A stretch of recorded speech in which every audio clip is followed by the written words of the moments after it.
बच्चों, तो आज हम लोग डी ब्लॉक के लिए डी ब्लॉक के कंपाउंड्स कुछ पढ़ेंगे। डी ब्लॉक के तत्व के कुछ मुख्य कंपाउंड का अध्ययन करेंगे, जिनमें से पहला हम लोग पढ़ रहे थे पोटेशियम डाइक्रोमेट।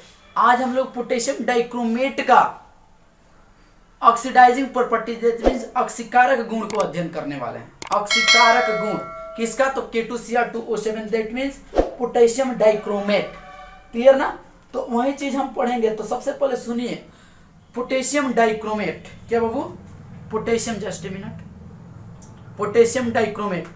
इससे पहले कि आपसे एक रिक्वेस्ट है कि आप इस चैनल को नए हैं तो सब्सक्राइब नहीं किए हैं तो सब्सक्राइब करें और अपने दोस्तों के साथ शेयर करें। तो चलिए हम अपने मुद्दे टॉपिक की तरफ आते हैं। आज हम लोग को पढ़ना है ऑक्सीडाइजिंग प्रॉपर्टीज ऑफ K2Cr2O7, मतलब पोटेशियम डाइक्रोमेट की ऑक्सीकारक गुण। तो ये जो पोटेशियम डाइक्रोमेट K2Cr2O7 जो होता है ना, अम्लीय माध्यम में ये रिएक्शन करके नवजात ऑक्सीजन देता है, जो नवजात ऑक्सीजन दूसरे पदार्थ को ऑक्सीकृत कर देता है। इसलिए ये प्रबल जो ये यौगिक होते हैं K2Cr2O7, ये प्रबल ऑक्सीकारक की तरह व्यवहार करता है। देखिए कैसे, जैसे मान लीजिए अम्लीय माध्यम में लेते हैं K2Cr2O7, तो K2Cr2O7 अम्लीय माध्यम मतलब कि हम ले रहे हैं H2SO4। तो ये दोनों रिएक्शन करके बनाते हैं। पहले धातु है, ये धातु क्या है? पोटेशियम है और क्रोमियम है। स्पष्ट ना? तो देखिएगा यहां पर है सल्फेट SO4, तो सल्फेट पर माइनस, हाइड्रोजन पर प्लस होता है। ऐसा ही पोटेशियम पर धातु है प्लस, इस पर भी प्लस। तो सबसे पहले ना ये प्लस इस माइनस को अट्रैक्ट करेगा, ये भी प्लस इस माइनस को अट्रैक्ट करेगा। तो पहले धातु के सल्फेट बनेगा। सल्फेट क्या क्या बनेगा? तो आपका धातु पोटेशियम का सल्फेट बनेगा K2SO4। अब प्लस क्रोमियम का सल्फेट बनेगा Cr2SO4 का होल थराइस। हाँ, इसके अलावा पानी निकलेगा। क्या निकलेगा? H2O माने कि पानी निकलेगा और एक नवजात ऑक्सीजन होता है, इसको हम कहते हैं नवजात ऑक्सीजन, जो दूसरे पदार्थ को क्या कर देता है? ऑक्सीकृत कर देता है। इसलिए ये K2Cr2O7 अम्लीय माध्यम में क्या होता है? स्ट्रॉन्ग ऑक्सीडाइजिंग एजेंट होता है। तो वही बात लिखा गया है कि पोटेशियम डाइक्रोमेट एक प्रबल ऑक्सीकारक यौगिक होता है, क्योंकि यह अम्लीय माध्यम में नवजात ऑक्सीजन देता है, जो दूसरे पदार्थ को ऑक्सीडाइज कर देता है। जैसे एग्जांपल में बाबू मेरे एग्जांपल ए ले रहे हैं, मतलब यह आयोडाइड मतलब I- को आयोडीन में मतलब I2 में ऑक्सीकृत कर देता है। क्या कर देता है? ऑक्सीकृत कर देता है। कैसे भाई? तो ध्यान देना, रिएक्शन ध्यान देना। सबसे पहले कि इसने इतना तो फिक्स रहेगा, रिएक्शन में इतना फिक्स रहेगा और प्रोडक्ट में भी इतना फिक्स रहेगा, इसमें तो कोई चेंजिंग नहीं होगा। ये ध्यान रहे, कोई चेंजिंग नहीं होगा। तो यह आयोडाइड मतलब I- को आयोडीन में मतलब I2 में ऑक्सीकृत कर देता है। कैसे? तो इतना हम लिखेंगे, क्या बाबू? K2Cr2O7 प्लस H2SO4 और किसको बाबू? आयोडाइड को मतलब I- और ये क्या कर देगा? I2 में ऑक्सीकृत कर देगा। मतलब इतना तो फिक्स रहेगा किसी भी रिएक्शन में, इसके किसी भी रिएक्शन में इतना चीज फिक्स रहेगा, याद रखना। तो इतना चीज क्या लिख दें? K2SO4 प्लस Cr2SO4 के होल थराइस, अब प्लस H2O है तो H2O, मतलब इतना सर फिक्स है। और ये I- किसमें चला जाता है? I2 में ऑक्सीकृत हो जाता है, प्लस I2 आयोडीन मुक्त करता है। आई होप कि आप समझेंगे। बहुत सारा इसका केमिकल रिएक्शन देखेंगे एग्जांपल के तौर पर, ठीक है ना? तो आप इतना नोट करें, BCD, इसके बाद हम देखते हैं। स्पष्ट ना? इतना आप नोट करें। चलिए नोट करिए इसको। तो बच्चों यहां पर अब हम लोग देख रहे हैं कि ये जो K2Cr2O7 अम्लीय माध्यम में नवजात ऑक्सीजन जो मिलता है वह दूसरे पदार्थ को ऑक्सीकृत कर देता है। वही चीज हम लोग बी में देख रहे हैं कि यह फेरस साल्ट को फेरिक साल्ट में ऑक्सीकृत कर देता है। मतलब रिएक्शन हमको लिखना है, तो हम बताएं कि K2Cr2O7 अब प्लस H2SO4 ये तो फिक्स रहेगा रिएक्टेंट साइड। और कह रहा है फेरस सल्फेट, फेरस सल्फेट होता है FeSO4 और रिएक्ट करके ऑक्सीकृत कर देगा इसको किस में, तो क्या क्या फिक्स होता है रिएक्शन में, हमने आपको बताया कि इधर वाला फिक्स रहता है कौन कौन, K2SO4 और Cr2SO4 के होल थ्राइड, ये तो फिक्स रहेंगे। और साथ में H2O भी इतना हम बताएं कि फिक्स रहेगा।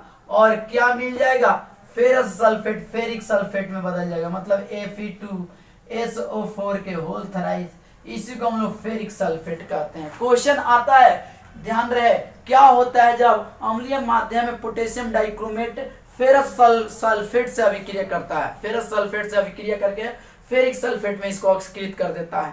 तो क्वेश्चन आएगा क्या होता है जब अम्लीय माध्यम में K2Cr2O7 that means potassium dichromate ferrous sulphate से अभिक्रिया करता है, तो क्या लिखिएगा, आंसर में यही लिखिएगा कि अम्लीय माध्यम में K2Cr2O7 फेरस सल्फेट को फेरिक सल्फेट में ऑक्सीकृत कर देता है। क्या चेला समझ में आ रहा है ना चेला, कोई दिक्कत कोई परेशानी नहीं है। वैसे ही आ जाइए, यह हाइड्रोजन सल्फाइड, ये तो रिएक्शन बड़ा ही इंपॉर्टेंट है सर, यह हाइड्रोजन सल्फाइड को सल्फर में ऑक्सीडाइज कर देता है। दैट मीन्स कहने का मतलब है कि यहाँ पर इतना फिक्स रहेंगे, इसमें कोई संदेह नहीं है, मतलब K2Cr2O7 प्लस H2SO4 अब प्लस किसको छोटू, हाइड्रोजन सल्फाइड मतलब H2S और इसको सल्फर में ऑक्सीड कर देता, मतलब ये चीज फिक्स रहेगा, मतलब लिखेंगे K2Cr2O7 अब प्लस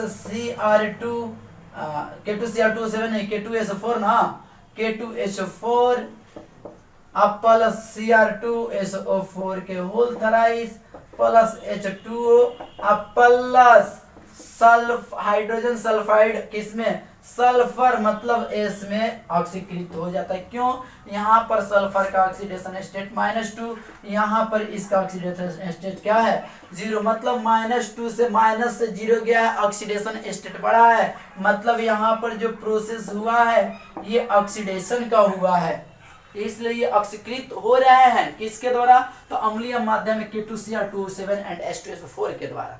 वैसे ही आ जाइए, सोडियम सल्फाइड को क्या करता है, सोडियम सल्फेट में ऑक्सीकृत कर देता है यहाँ, तो क्या वही चीज K2Cr2O7 प्लस H2SO4 अब प्लस सोडियम सल्फाइड मतलब Na2SO3, ये सोडियम सल्फाइड होता है सल्फेट में चला जाएगा, तो क्या फिक्स रहेगा चला, K2SO4 प्लस Cr2SO4 के होल थ्राइस प्लस H2O और ये जो है सोडियम सल्फाइड, सोडियम सल्फेट में मतलब Na2SO4 में क्या हो जाएगा, ऑक्सीकृत हो जाएगा।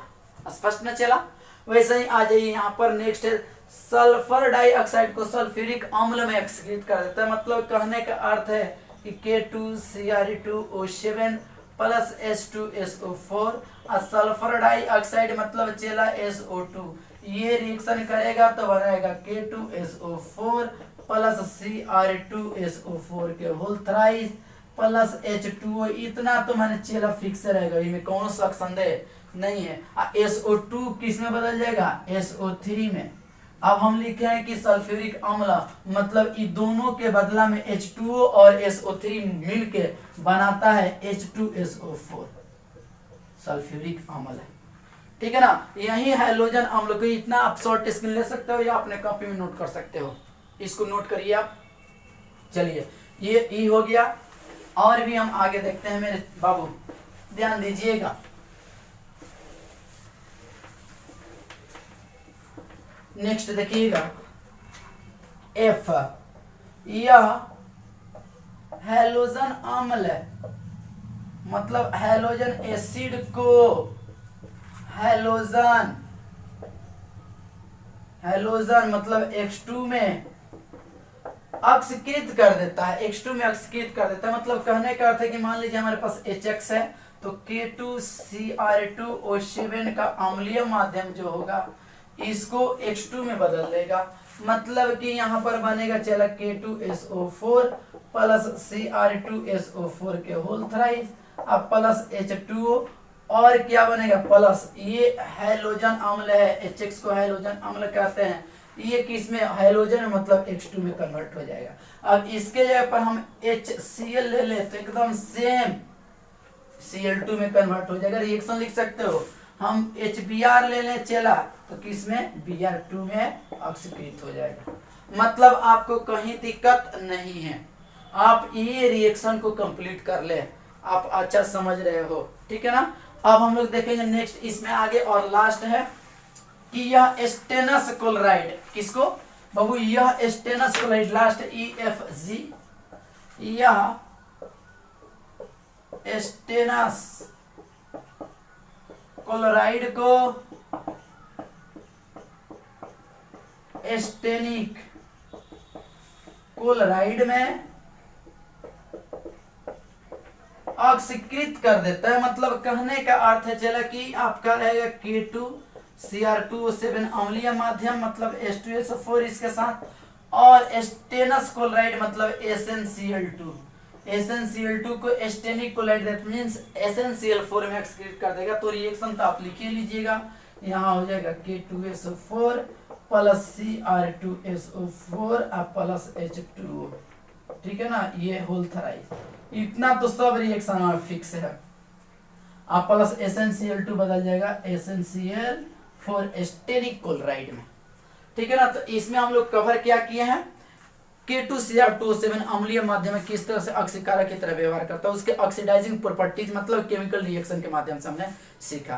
क्वेश्चन कैसे आता है, क्वेश्चन आता है क्या होता है जब, क्या बोले हम, क्या होता है जब हाइड्रोजन सल्फाइड की अभिक्रिया अम्लीय माध्यम में पोटेशियम डाइक्रोमेट करता है तो सल्फर में ऑक्सीकृत हो जाता है। इतना आप नोट करिए, हम क्वेश्चन ही बनवा दे रहे हैं, इतना आप नोट करो या शॉर्ट स्क्रीन लो। देखिए हम क्वेश्चन कैसे आएगा और इस पर आधारित क्वेश्चन हम लोग आसानी से कैसे कर लेंगे, ध्यान देना दोस्त।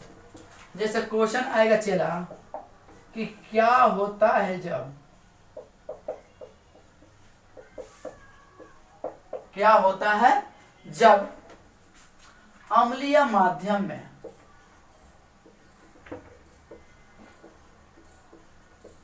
पोटेशियम डाइक्रोमेट, पोटेशियम डाइक्रोमेट,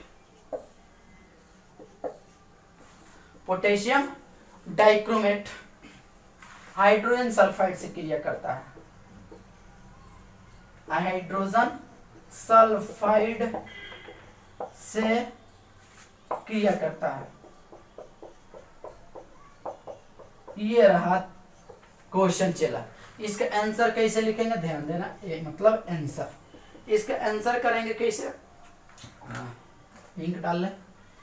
इसका आंसर हम लोग लिखेंगे कि अम्लीय माध्यम में K2Cr2O7, अम्लीय माध्यम में K2Cr2O7, ठीक है ना, हाइड्रोजन सल्फाइड को सल्फर में ऑक्सीकृत कर देता है। हाइड्रोजन सल्फाइड को किस में ऑक्सीकृत कर देता है, सल्फर में ऑक्सीकृत कर देता है। तो आंसर में लिखो, हम बोल रहे हैं, लिखिएगा अम्लीय माध्यम में, अम्लीय माध्यम में पोटेशियम डाइक्रोमेट, अम्लीय माध्यम में पोटेशियम डाइक्रोमेट,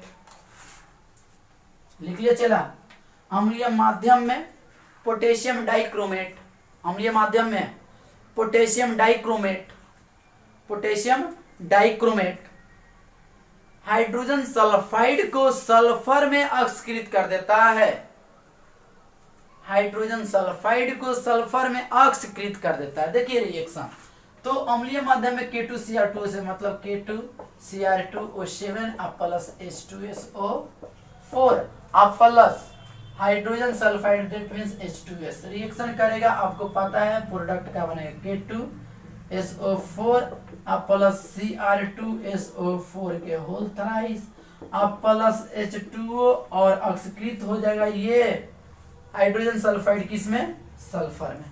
तो स्टेटमेंट लिख करके ये रिएक्शन हमको दिखा देना है एग्जाम में। इसी तरह से इस पर आधारित क्वेश्चन पूछे जाएंगे जो आप आसानी से कर सकते हैं। क्वेश्चन आएगा ऐसे भी कि क्या होता है जब अम्लीय माध्यम में पोटेशियम डाइक्रोमेट फेरस सल्फेट से क्रिया करता है तो फेरिक सल्फेट में ऑक्सीकृत कर देता है। तो आज का वीडियो हम यहीं तक रोकते हैं, इसके आगे हम लोग नेक्स्ट लेक्चर में मिलेंगे। धन्यवाद।